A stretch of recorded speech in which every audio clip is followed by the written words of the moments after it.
from this planet, you will die. We have seen it. Welcome to You Will Die tutorial series, House Corrino Faction Bonuses Explained. In this video, we're going to take an in-depth look at explaining the faction bonuses for House Corrino and work our way from the top to the bottom, and I'll give you examples showing you how each of these faction bonuses work, starting with gains hegemony by paying the guild fees.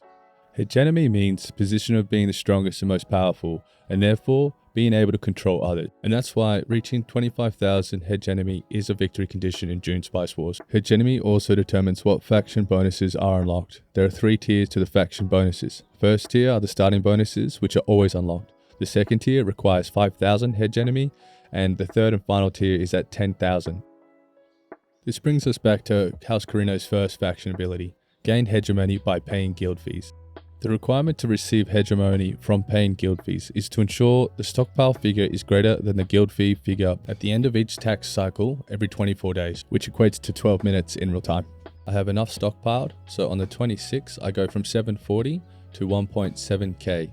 You can see that I received 1,000 hegemony for being able to pay the guild fees. Since I paid the guild fees, my stockpile now is reduced to 19.5. So I need to ensure that I have 619 stockpiled before the next guild payment is required. To really drive this home, a harvester collects spice. Spice can be stockpiled and or converted into Solari. Using the knob, drag up, and the more purple you see, the more spice that will be stored. When full purple displays, no spice will be converted to Solari. Check your spice report. Moving the knob up or down will instantly reflect in your spice report. Remember, full yellow, no spices being stockpiled, and all spices being converted to Solari. You can see that in the Solari drop down. As you raise and drop the knob, the spice report estimates if your spice stockpile will be enough to meet the guild fees. Use the knob and the spice report to ensure you never miss a guild fee. After paying spice to the spacing guild for the first time, the guild support icon displays, indicating a 1% Solari production bonus. Guild support bonuses will be added each time you pay guild fees to a total of 5 times, meaning 5 times in a row you have paid the guild fee successfully. This is indicated by the number on the icon. It goes from X1 up to X5. You can see how much you are earning from the spacing guild support bonus in your Solari breakdown. Now what happens when you don't pay guild support? Missing even 1 guild support fee will result in spacing guild disapproval, indicated by a red symbol, which will remove all positively stacked guild support bonuses and add a -4% Solari production. Spacing guild disapproval can be stacked up to 5 times, which means you will have to miss 5 spice payments in a row.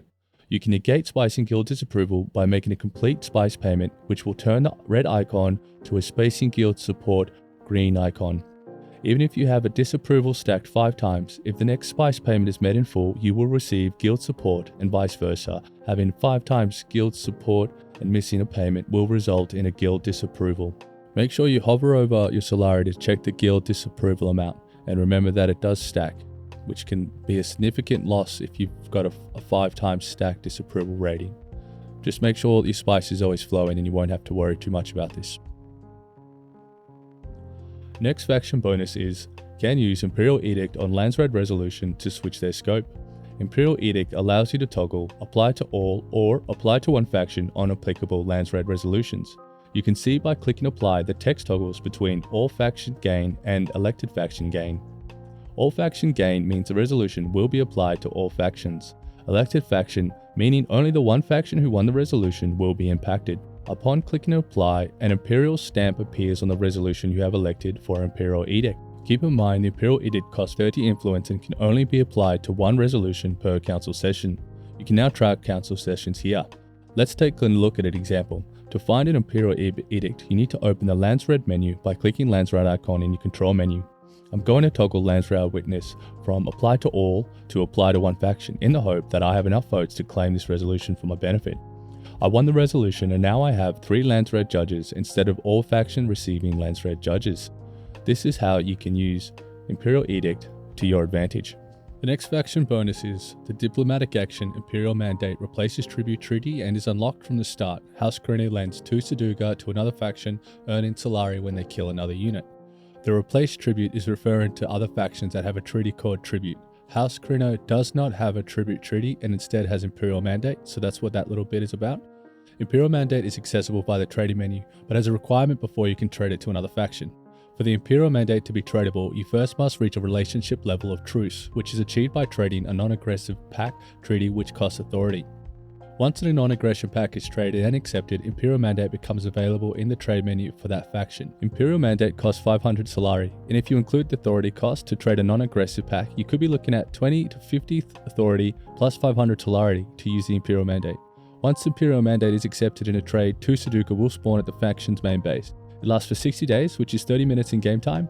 However, if the non-aggressive pact is broken or ends, you will lose the Imperial Mandate benefit and the faction will keep the Landsraad. Keep in mind, when against the AI, if you have a non-aggressive pact with 2 or more factions that are fighting each other, the AI will normally end the non-aggressive pact after 19 days. And once the non-aggressive pact is finished, there is a conflict cooldown of 19 days before you can trade a new non-aggressive pact. So realistically, this is intended for one ally when versing the AI.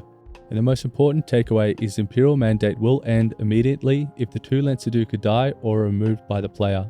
You can trade new Imperial Mandate for the same cost if the non-agreement is still intact. Note that there is no upkeeps occurred for lending the 2 Sardaukar via the Imperial Mandate. The faction that agrees to the Imperial Mandate will pay 50 Solari upon the death of any enemies or buildings they kill while the non-aggressive pact plus Imperial Mandate is active. Next faction bonus is 1 free building slot. This bonus grants an additional free building slot on all villages you take control of, so no additional plascrete is required as you start off with 3 open building slots. The 4th costing 100 plascrete, the 5th costing 300 and the 6th costing 500, which is the same plascrete cost as the other factions. You basically just get 1 free building slot. The next faction bonus is 100% authority cost to annex villages due to the distance from the main base. This really isn't a bonus, but it's a defining feature that requires House Corrino to be played differently to the other factions, as it costs significantly more authority to take regions and expand. House Corrino starts off with more authority than the other houses, starting with 90 authority, where the other factions start off with 60. It might cost the other faction 30 authority to annex their first village, whereas House Corrino takes around 41. The further you get away from your main base, the more authority it's going to cost. I'm going to show you an example here. Going to annex these 2 villages one at a time and then check the authority on a few villages. This way you can see the authority cost increases each time you take a village. The village closest takes 130 authority, which is already significant considering this would be my 3rd region. As we move further out, the authority cost ramps up dramatically, with some regions already up in the high 300s. Now let's take one of the villages and see how much the authority costs. The village closest costs 153 authority, and the further out region now costs over 500.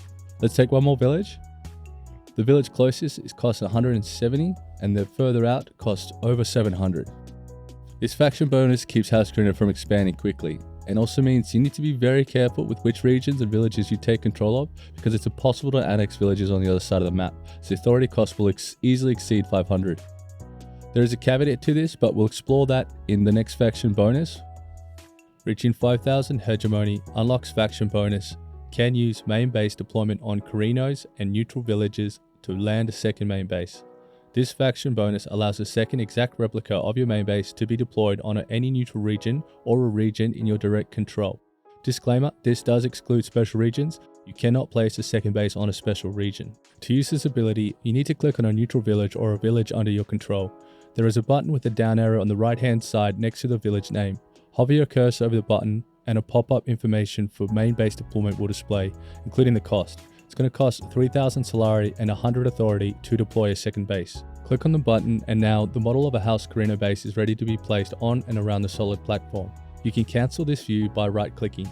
There is some flexibility on where you can place the second base, and you can see that you can't place it on sand or anywhere too far away from the rock platform. Once you're happy with this placement, left click and the ship will turn into a base which has the exact same stats as the original main base. Same health, armor and firepower. Same fire range as well. You can also airlift units to and from your second and first base. You can even buy upgrades like on your main base. In fact, you can be building 2 upgrades at the same time. Some things to keep in mind. You can only use this faction bonus once, meaning you can only build a second base once in an entire game. If the second base gets destroyed, you won't be able to build another one. Your enemies will need to destroy both bases to kill you via domination. Once you've deployed your second base, the surrounding regions cost significant less authority. You can see in this example it costs 720 authority to annex this village, but after I build the second base nearby, the authority cost is now 169, baby. Woo!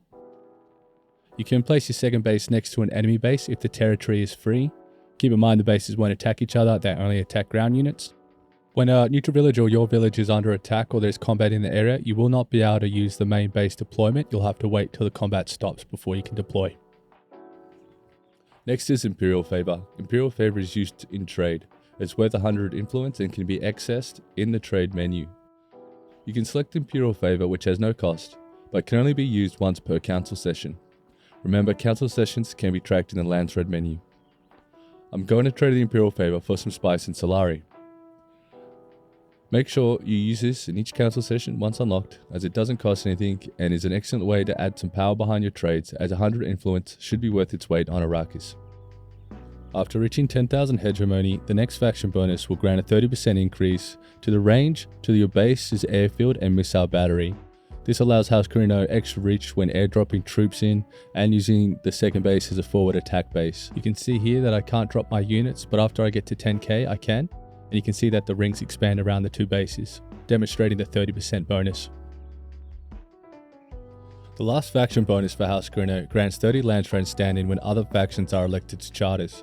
In the Landsraad menu, you will see 5 charters that can be obtained through meeting the various conditions and winning the resolution by votes. This faction bonus means whenever one of the 5 charters are obtained by another faction, House Corrino will receive 30 Landsraad each time. You can tell if any of the charter conditions have been met, as the faction symbol will appear under the charter. The symbol will appear immediately on the charter if all the conditions have been met. This is regardless if the charter is up for vote or not. Keep an eye out, as it often means that in the near future the charter will be brought forward for voting by the Landsraad. Here's an example of how the faction bonus works. The Harkonnen symbol is displayed under Speaker of the Council, and you can see the various conditions have been met. Landsraad has put forward Speaker of the Council up for voting, and since House Corrino only benefits from other factions being elected to charters, I'm going to vote for Harkonnen to ensure Speaker of the Council charter is awarded and 30 Landsraad is awarded to House Corrino. You can see the current balance is 170, and after Harkonnen wins, the Landsraad balance is now 200. That's all the faction bonuses for House Corrino. I hope that was helpful, and I appreciate your time and for watching the video.